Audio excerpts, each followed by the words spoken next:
ഈ സിനിമയൊക്കെ തുടങ്ങുമ്പോഴത്തേക്ക് ആദ്യം എഴുതി കാണിക്കില്ല ഈ കഥയും കഥാപാത്രങ്ങളുമായി യാതൊരു ബന്ധവുമില്ലെന്ന്. അതേപോലെ തന്നെ ഇതേപോലത്തെ വീഡിയോ നിങ്ങൾ വേറെ എവിടെയെങ്കിലും കാണണമെങ്കിൽ അതും ഇതുമായിട്ട് യാതൊരു ബന്ധവുമില്ല കേട്ടോ. അപ്പോൾ നമുക്കിതേ പപ്സ് ഉണ്ടാക്കാൻ തുടങ്ങാം. അപ്പോൾ ഇതേ തുടങ്ങാം. മൈദപ്പൊടിയും ഉപ്പും വെള്ളം ഇട്ട് ചപ്പാത്തിക്ക് കുഴക്കണ പോലെ കുഴച്ചെടുത്ത് ഇത്തിരി ലൂസായിട്ട് കുഴക്കണം കേട്ടോ. എന്നിട്ട് ഉരുളകളാക്കിയിട്ട് നമുക്കൊരു പാത്രത്തിനകത്തോട്ട് ഇത്തിരി ഓയിൽ ഒഴിച്ചിട്ട് ഇതിങ്ങനെ ചെറുതായിട്ടൊന്ന് പരത്തിയിട്ട് രണ്ട് സൈഡും ഇങ്ങനെ മുക്കിയിട്ട് കൊടുക്കാം. അതവിടെ ഒരു 10-20 മിനിറ്റ് ഇരിക്കട്ടെ. അന്നേരം കൂടെ നമുക്ക് മസാല തയ്യാറാക്കാം കേട്ടോ. നീളത്തിലരിഞ്ഞ സവോളയും ഇഞ്ചിയും വെളുത്തുള്ളി ചതച്ചതും പച്ചമുളകും കറിവേപ്പിലൊക്കെ ഇട്ടിട്ട് എണ്ണയിൽ നന്നായിട്ട് അതൊന്ന് വഴറ്റിയിട്ട് പൊടികൾ ചേർത്ത് കൊടുക്കാം. മഞ്ഞപ്പൊടി, മല്ലിപ്പൊടി, മുളക് പൊടി, ഗരം മസാലപ്പൊടി എല്ലാം കുറേശ്ശെ മതി. എന്നിട്ട് അതും കൂടെ ചേർത്ത് നന്നായിട്ട് അത് മൂത്ത് വരുമ്പോഴത്തേക്കും ഒരു തുള്ളിക്കോളം വെള്ളം ഒഴിച്ചിട്ട് നമുക്കതൊന്ന് മിക്സ് ചെയ്തിട്ട് 2 മിനിറ്റ് അടച്ചു വെച്ചേക്കാം.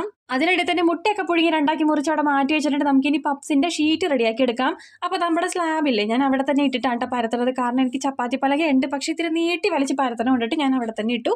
നന്നായിട്ട് തേച്ചൊക്കെ കഴുകി ഇട്ടേക്കണ സ്ഥലമാണ് കേട്ടോ. എന്നിട്ട് ദേ ഇങ്ങനെ പരത്തി കൊടുക്കുക. ചപ്പാത്തിക്ക് പരത്തുന്ന പോലെ നീട്ടി വലിച്ച് അങ്ങോട്ട് പരത്തുക, 4ആക്കി മടക്കുക, നീട്ടി വലിച്ച് പരത്തുക, 4ആക്കി മടക്കുക. ഇത് തന്നെ. എന്നിട്ട് ലാസ്റ്റ് ഇത് ഇതേപോലെ സ്ക്വയർ ഷേപ്പ് ആക്കി എടുക്കണം. ഇത് ഈ 4ആക്കി മടക്കണത് എന്തിനാണെന്ന് അറിയാമോ? ലെയറായിട്ട് കിട്ടാൻ വേണ്ടിയിട്ടാണ് കേട്ടോ. ബേക്കറിലൊക്കെ കിട്ടൂല്ലേ നമ്മൾ ഈ കഴിച്ച് കഴിയുമ്പോഴത്തേക്ക് മോന്തൊക്കെ ഇങ്ങനെ പൊടി പൊടി പറ്റിയിരിക്കുകയല്ലേ, അതേപോലെ ആകുമെന്നൊന്നും എനിക്കറിയാൻ പാടില്ല. എങ്കിൽ പപ്സിൻ്റെ ഷേപ്പെങ്കിലും അങ്ങ് കിട്ടിയാൽ മതിയായിരുന്നു. അങ്ങനെ ഷീറ്റിൻ്റെ പുറത്തോട്ട് നമ്മുടെ മസാലയില്ലേ അതൊക്കെ ഞാൻ ഓരോ സ്പൂൺ വീതം വെച്ച് കൊടുക്കുന്നുണ്ട്. എന്നിട്ട് മുട്ടയും കൂടെ പുഴുങ്ങിയത് വെച്ച് കൊടുത്ത ശേഷം ക്രോസ് ആയിട്ട് മടക്കാം കേട്ടോ. എന്നിട്ട് നമ്മുടെ ആ ഫ്രണ്ട് വശത്ത് ഇങ്ങനെ ഒന്ന് കൂർപ്പിച്ച് കൊടുക്കണമേ. ആദ്യമൊക്കെ ചെയ്യുമ്പോൾ തെറ്റിപ്പോകും കേട്ടോ. അത് വലിയ കാര്യമാക്കി എടുക്കേണ്ട. കാരണം ഞാൻ പണ്ട് ഒരു വട്ടം പപ്സ് ഉണ്ടാക്കിയിട്ടുണ്ടായിരുന്നു. എൻ്റെ പൊന്നെ അത് കടിച്ചിട്ടും പറിച്ചിട്ടും പോയിട്ടുണ്ടായിരുന്നില്ല. പിന്നീട് ഞാൻ പപ്സ് ഉണ്ടാക്കണ കാര്യം പറയുമ്പോൾ തന്നെ ചേട്ടൻ എൻ്റെ 2 കൈയും കുപ്പി തൊഴും വേണ്ടാന്നും പറഞ്ഞിട്ടുണ്ട്. അങ്ങനെ ആദ്യം റെഡിയായ 3 എണ്ണമില്ലേ അത് ഞാൻ സിലിക്കോൺ ട്രൈയിലോട്ട് വെച്ച് കൊടുത്ത ശേഷം അതിൻ്റെ മീതയിലോട്ട് ഒരു മുട്ട അടിച്ചത് ബ്രഷ് ചെയ്ത് കൊടുക്കുന്നുണ്ട് കേട്ടോ. അത് നല്ല ഗ്ലേസിങ് കിട്ടാൻ വേണ്ടിയിട്ടാണ്.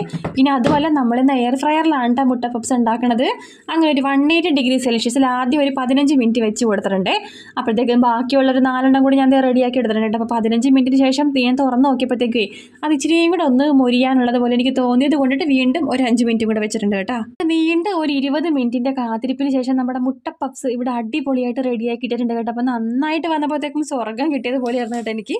അങ്ങനെ ഞാൻ ആദ്യം കഴിച്ച് നോക്കി, നല്ല ക്രിസ്പി ആയിട്ട് കിട്ടിയിട്ടുണ്ട്. പത്രമുള്ള കേട്ടോ.